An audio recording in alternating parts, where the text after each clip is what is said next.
had some interesting things to say about Nikola Jokic and his latest bid for MVP. Kendrick Perkins appears to play the race card. Let's play the clip and I will get your thoughts. When it comes down to guys winning MVP since 1990, it's only 3 guys that won the MVP that wasn't top 10 in scoring. Do you know who those 3 guys were? Who were they? Steve Nash, Jokic, and Dirk Nowitzki. Now, Dirk Nowitzki. what do those guys have in common? I'll let it sit there and marinate. You think about it. Now, here's the thing when it comes down to the MVP conversation and why I say the goalpost move. It's because it was during a time in 2006 when Steve Nash won his second MVP, when he had a roster full, didn't have the best record in the league, and Kobe Bryant was averaging 31. And if you go and look at that 2006 roster that Kobe was playing with, which they finished number 7 in the Western Conference, which I don't understand how he did that with that team he had. No disrespect to those players, but it is what it is. How was he not winning it? Leading the league in scoring that year. So when it comes down to moving the goalposts for certain individuals to win it, again, is it Uchiwali or is it one Mike? Like, what song are we actually dancing to right now? Why is this subject not brought up? What do those 3 guys have in common when they won the MVP for us? Steve Nash, Dirk Nowitzki, and Jokic. That wasn't top 10 in scoring. We moved the goalpost so much. So don't come giving me, oh, they're the number 1 seed this year in the Western Conference, so he's averaging triple-double. That's why he should be the clear-cut favorite.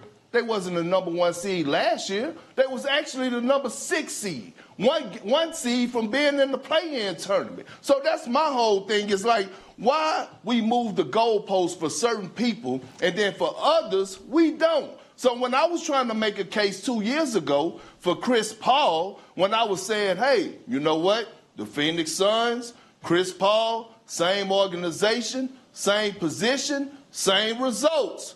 Why is he not getting the love that Steve Nash was getting when he was in Phoenix for as the MVP candidate or winning or being the MVP frontrunner? I'm just trying to say, Stephen A., am I missing something here?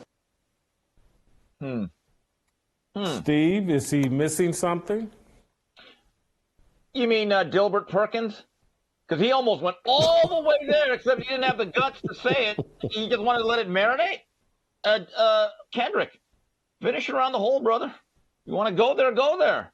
I kind of, the point is actually kind of solid, but Kendrick or Dilbert, say it. Make your point. Seriously. It's an interesting debate for one reason, and I was just thinking about this. Who the hell really cares about the NBA MVP? You know why? Nobody cares about the regular season, including the players. I was just kind of like watching this, and I'm thinking about it saying, why does anyone care? The players don't care. They load manage. There's really no pride anymore. These guys are just there for their own whatever, fill out a contract, take a couple of weeks off a year. So I'm kind of like, I think this award really does not mean as much as it did in the 80s, 90s, and 2000s. I'm just being dead serious about it. And I want to go back to that Kobe year where they finished, I think, in 7th place. That Laker team, if I'm not mistaken, that was Smush Parker, LaRon Profit, Kwame Brown, I think, may have on that team, or it was like Shammond Williams, Chris Mim. Lamar Odom was pretty good. And I just remember thinking he's the best player in the game. There was no doubt about it. He had reached his apex a year or two after Shaq had left. However, that team struggled to make the playoffs and it got bounced in the first. I actually didn't have that much of a problem with Nash winning the MVP. Okay, that does not make him better than Kobe Bryant, though, because there's no all-time list that will have Steve Nash over Kobe Bryant. But back then, I don't remember a lot of load management going on. There comes a point in time we have to actually reward guys that don't load manage as much and are reliable on, for the most part, on a game-to-game basis. And maybe that is why Jokic is getting consideration for his 3rd straight MVP. Look, here's where I think Kendrick is off because he's referencing the 2006 season. And help me if I'm right or wrong here. Kobe Bryant's rape allegations happened in 2003. Am I right? The year the three-peat and there was ended. and so there was a period of recovery for Kobe's reputation that happened. Kobe's this revered figure now. In the immediate aftermath of those rape allegations, he was not a revered figure. He spent many years having to recover from those rape allegations, and I think that's why Kobe only has one MVP trophy. If not for the rape allegations, I think Kobe probably would have had 3 MVP trophies. Well, Jason, go back to that time right after Shaq. So they get bounced by the Pistons, and Shaq made it clear, I'm out of here. I still remember that week after thinking, oh, God, it's over. People have to forget, the Lakers became an afterthought. They really were bad up until that third year with the development of Andrew Bynum and then the trade for Pau Gasol, which completely rewrote the history of Kobe Bryant's second career as agent 24, right? But the shame about Kobe is that his very best basketball as the number one guy was not actually the 2 years that they won it in 09 and 010. Those 2 years right after Shaq, where he was literally going 5-6 games at a time, scoring 40 points. I think he had a streak of like 4 games of over 50. I still remember him outscoring the Dallas Mavericks, who went to the NBA Finals that year when they blew that series against the Heat.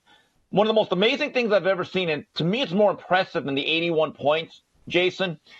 He outscored the Mavericks by himself 63 to 62 in 3 quarters. It was a Sunday night game. The Lakers got on top big, and I remember thinking Kobe could make a run for 100. But the game was such a blowout, Phil Jackson pulled him, and I'm thinking, ooh, and we saw, but here's the problem.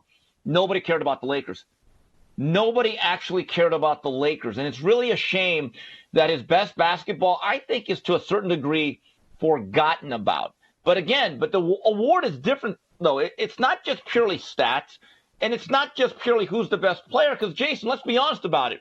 There was probably an 8-year stretch where nobody else except the guy by the name of Michael Jordan should have won that MVP, and that wasn't always the case. Yeah, I know one year Karl Malone won the MVP. Barkley. And I think he averaged 23 points a game. Barkley won it in 93. And maybe